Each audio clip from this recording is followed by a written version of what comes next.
On est à Stockholm, un jour de l'été 1628. Le Vasa, un navire de guerre monumental et flambant neuf, le plus beau et le plus ambitieux jamais construit en Suède, fleuron tout juste sorti des chantiers de la marine royale, lève l'ancre pour la première fois sous les regards émerveillés d'une foule gigantesque.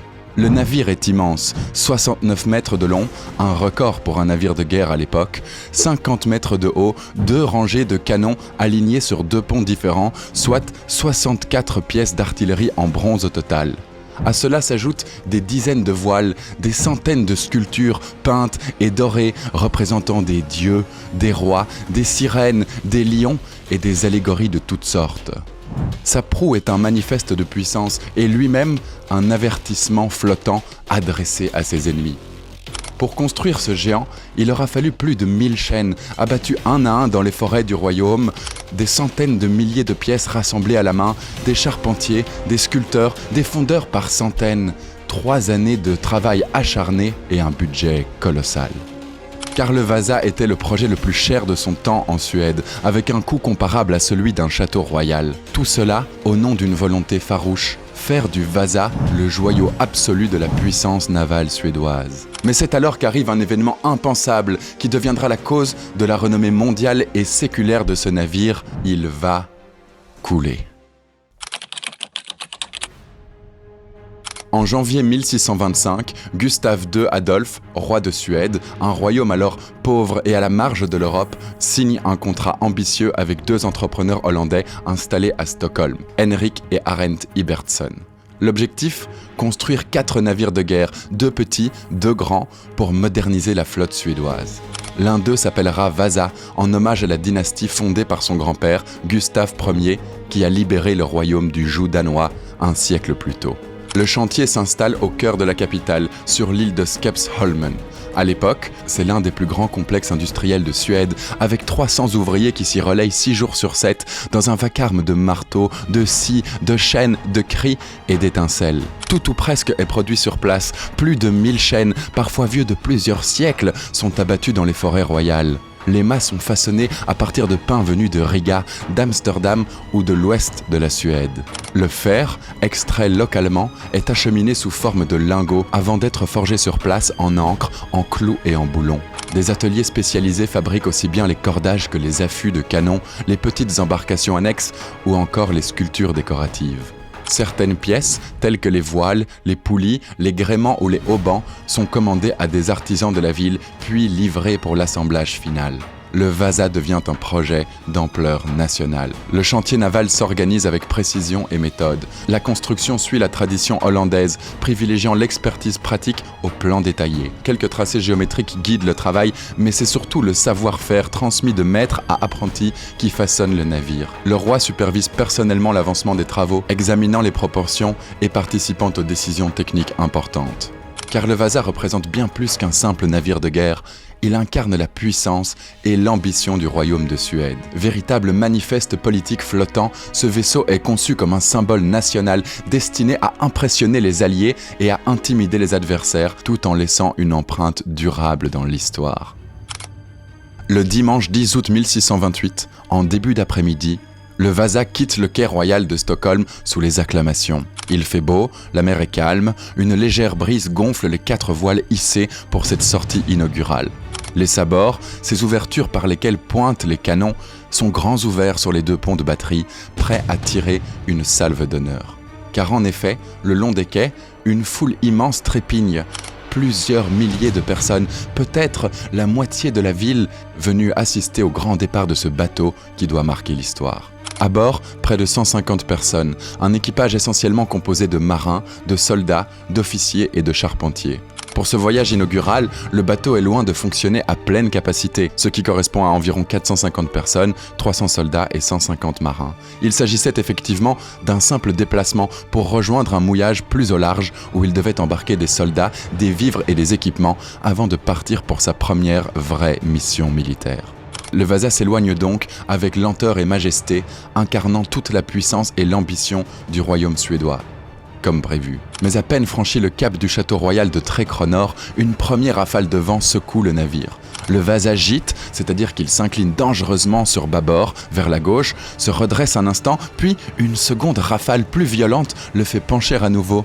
Et cette fois, c'est le drame. Les sabords ouverts passent sous la ligne de flottaison, l'eau s'y engouffre à grande vitesse, inondant les ponts inférieurs. En quelques minutes, le poids de l'eau devient irrésistible. Le navire coule à pic, à seulement 1200 mètres du quai de départ, dans la rade de Stockholm. La majorité de l'équipage survit néanmoins, notamment ceux qui se trouvaient sur le pont supérieur ou dans les mâts. Le Vasa vient de sombrer lors de son voyage inaugural, sans avoir affronté le moindre ennemi, sans avoir tiré un seul coup de canon. Le naufrage aura duré moins de 10 minutes. Les analyses modernes ont permis de révéler que le Vasa cumulait plusieurs défauts. Trop haut, surarmé, sabord trop bas, centre de gravité trop élevé et coque pas assez épaisse. Les connaissances navales de l'époque n'étaient tout simplement pas à la hauteur de son ambition. Pour comprendre pourquoi le Vasa était équipé d'autant de canons répartis sur 2 ponts, une configuration extrêmement rare, il est nécessaire d'examiner le contexte géopolitique et militaire de l'époque. Au début du XVIIe siècle, la situation dans la Baltique était particulièrement tendue. La Suède s'enlisait dans un conflit avec la Pologne-Lituanie et Gustave II Adolphe nourrissait des ambitions maritimes considérables. Dominer les mers, contrôler les routes commerciales, bloquer les ports ennemis et affirmer la Suède comme puissance européenne majeure. La flotte suédoise, composée d'une trentaine de navires principalement vieux et dépassés, avait besoin d'un renouvellement. Le Vasa devait incarner cette modernisation en devenant le vaisseau amiral d'une nouvelle génération navale capable de transporter des troupes, d'impressionner les adversaires et, surtout, d'exceller au combat. Cette période marquait également une évolution significative dans les tactiques navales. Jusque-là, les affrontements privilégiaient l'abordage. Les navires se rapprochaient, permettant aux soldats de monter à l'assaut avec sabres et mousquets. Cette stratégie expliquait la présence de châteaux arrière surélevés, offrant une position dominante sur l'ennemi. Au XVIIe siècle, l'artillerie prenait une importance croissante. Les navires manœuvraient désormais pour présenter leurs flancs et tirer à distance, cherchant à endommager les coques adverses avant tout contact direct. Le Vasa, dans sa conception, fusionnait ces 2 approches. Il conservait un château arrière imposant pour l'abordage, tout en intégrant 2 ponts de batterie armés de canons pour le combat à distance. Les batailles navales de l'époque restaient néanmoins des événements chaotiques. L'épaisse fumée noire produite par les tirs réduisait considérablement la visibilité. Les ordres étaient transmis par cris, drapeaux ou messagers naviguant entre les navires et les tirs s'effectuaient souvent sans visibilité claire, conduisant parfois à des abordages accidentels dans la confusion générale. Voilà ce à quoi le Vasa était destiné.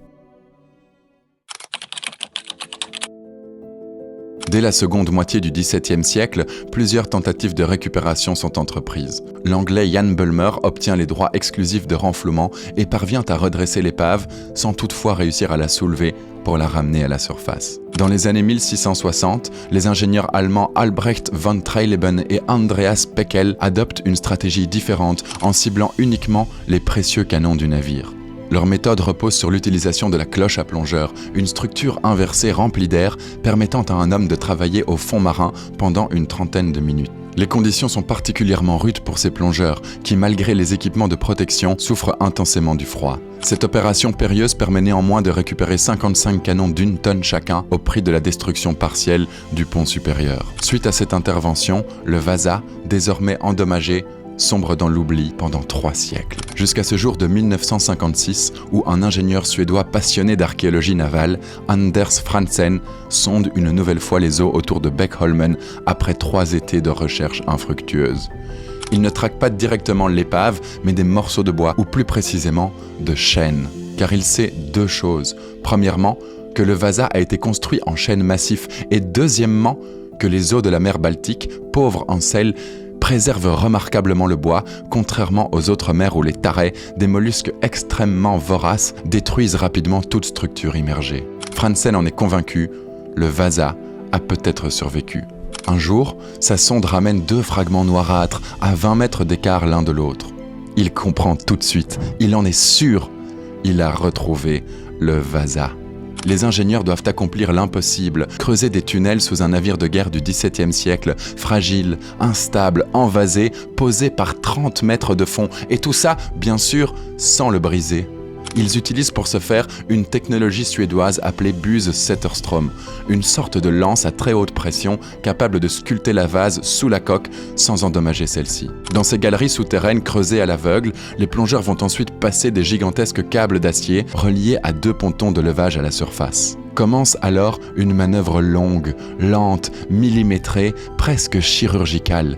18 relèvements successifs, chacun plus risqué que le précédent, pour hisser petit à petit le Vasa vers les eaux peu profondes. Une opération titanesque qui finit par payer. Car enfin, le 24 avril 1961, soit 5 ans après sa redécouverte, à 9h02 du matin, il émerge devant les caméras médusées du premier direct télévisé suédois. 332 ans après son naufrage, un navire du XVIIe siècle refait surface. Et vous savez quoi ? Il est pratiquement intact. Mais le plus dur reste à faire. Une fois à la surface, un autre problème se pose. Comment préserver un navire en bois vieux de 3 siècles, long de plus de 60 mètres et haut de 50 ? Le défi est sans précédent dans l'histoire de l'humanité. Jamais on n'avait tenté de sauver un vestige aussi grand et aussi fragile.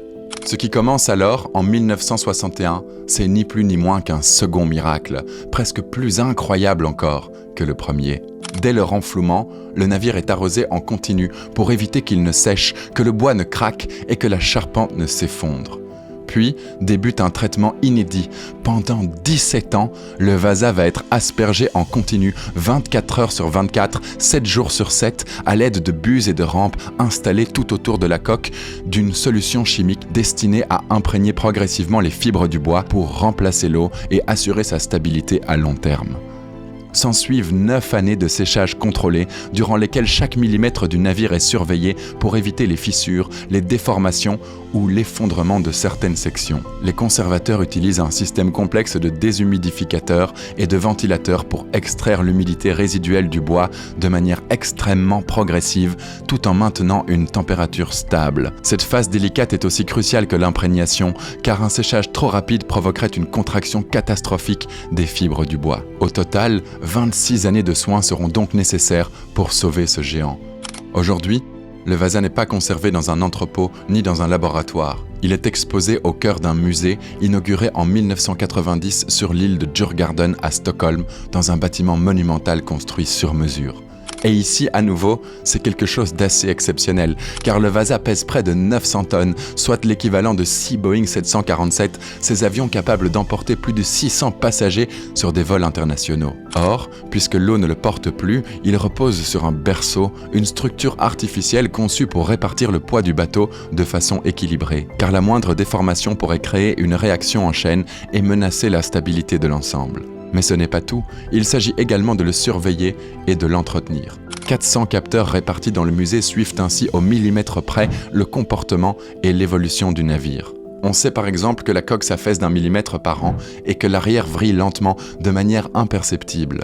En 2004, une nouvelle installation climatique a été mise en service pour maintenir les 18,5 degrés Celsius et 55% d'humidité nécessaires pour optimiser sa conservation. 30 000 chevilles de bois et 5 000 boulons, certains de plus de 2 mètres de long, tiennent la coque ensemble. Mais le fer rouille, ronge le bois de l'intérieur, provoquant des réactions chimiques invisibles à l'œil nu. Pour cette raison, les boulons d'origine, rongés par la corrosion, doivent être remplacés un à un par des équivalents en acier inoxydable, conçus pour durer plusieurs siècles. Ce travail minutieux, long et coûteux, a été entamé et s'inscrit dans une politique de conservation rigoureuse. En somme, un chantier permanent où la température, l'humidité, la lumière sont contrôlés comme dans un laboratoire pour prolonger la vie de ce géant revenu des profondeurs. Car le Vasa, déjà ressuscité d'entre les morts, ne doit surtout pas risquer de disparaître une seconde fois. Le Vasa est aujourd'hui la source archéologique la plus riche au monde sur la marine de guerre du XVIIe siècle. Une grande partie de ce que l'on sait de la vie à bord à cette époque provient de cette épave. Les fouilles ont permis de récupérer plusieurs centaines d'objets personnels, cuillères en bois, peignes, chaussures, pipes en argile, brosses à dents, sacs en cuir, etc. On a même retrouvé des vêtements complets ensevelis dans la vase autour des corps. 30 squelettes humains ont été extraits du site, aussi bien des hommes que des femmes et des enfants. Leur analyse a permis de déterminer l'âge, la taille, l'état de santé, les carences alimentaires, les origines géographiques et parfois même certaines pathologies précises. car la plupart des morts en mer ne venaient pas des combats, mais des maladies telles que le scorbut, la dysenterie, la typhoïde, la conjonctivite, les fièvres, etc. Dans cet espace clos et insalubre infesté de rats, les maladies se propageaient à grande vitesse. Les marins dormaient dans des hamacs ou à même le sol, entassés entre les canons. L'humidité, le vacarme, le manque d'espace et la promiscuité rendaient les conditions de vie extrêmement rudes. Les toilettes se résumaient à de simples planches percées suspendues au-dessus des flots. Manœuvrer un navire comme le Vasa, colosse de 69 mètres et de plus de 1200 tonnes, entièrement dépendant du vent, nécessitait une équipe de 90 matelots. Certains grimpaient dans la mâture jusqu'à 17 mètres de haut, sans harnais ni aucune sécurité viable. Il fallait ajuster sans cesse l'angle des voiles, tirer sur les écoutes pour en capter la poussée. En cas de calme plat, le navire pouvait rester immobile parfois pendant des jours. Changer de cap était lent et risqué, et chaque manœuvre demandait une précision et un sang-froid extraordinaires. Faire demi-tour prenait plus d'une demi-heure de temps. L'épave du Vasa a aussi dévoilé d'extraordinaires trésors artistiques, avec plus de 1200 sculptures. Contrairement à son apparence actuelle sombre, le navire arborait à l'origine des couleurs éclatantes, rouge, vermillon, indigo, vert, bleu et des dorures sur les emblèmes royaux. Des analyses microscopiques ont confirmé cette polychromie typique de l'esthétique royale des années 1620. Depuis son renflouement en 1961, le Vasa n'a cessé d'alimenter l'imaginaire collectif. Très vite, les premières maquettes ont envahi les écoles et les musées, tandis que des livres jeunesse et bandes dessinées retraçaient son histoire pour les enfants. Dans les années 1980, des expositions itinérantes ont commencé à circuler à l'étranger, accompagnées de documentaires télévisés produits par les chaînes référentes en matière d'histoire et de géographie. Le musée Vasa édite plusieurs volumes techniques devenus des références mondiales en archéologie navale. Ces ouvrages détaillent aussi bien les méthodes de conservation que les découvertes liées à la construction, à la vie à bord ou aux matériaux utilisés. La silhouette du Vasa devient en prime une icône graphique. Son allure unique, ses sculptures baroques, ses proportions massives trouvent leur place sur des posters, des carnets, des t-shirts, des mugs, ainsi que dans certaines œuvres d'art contemporain. À l'ère numérique, le Vasa devient aussi un objet viral. Il est modélisé en 3D, intégré à des jeux vidéo et des simulateurs de navigation, photographié sous tous les angles, décortiqué par des milliers de vidéos TikTok, Reels Instagram ou billets de blog. Il fascine autant les amateurs d'histoire que les passionnés d'ingénierie, de reconstitution ou de design. Hollywood n'échappe pas à la règle. L'esthétique du Flying Dutchman dans Pirates des Caraïbes devrait beaucoup au style ornemental du Vasa. Sa proue sombre, ses figures sculptées, son allure fantomatique auraient servi de modèle pour incarner l'imaginaire des navires maudits. 4 siècles après son naufrage, le Vasa existe encore bel et bien. C'est le navire le mieux préservé de son époque. Chaque année, plus d'1 million de visiteurs viennent l'admirer dans une semi-pénombre soigneusement contrôlée, dans ce qui est devenu l'un des musées les plus visités d'Europe.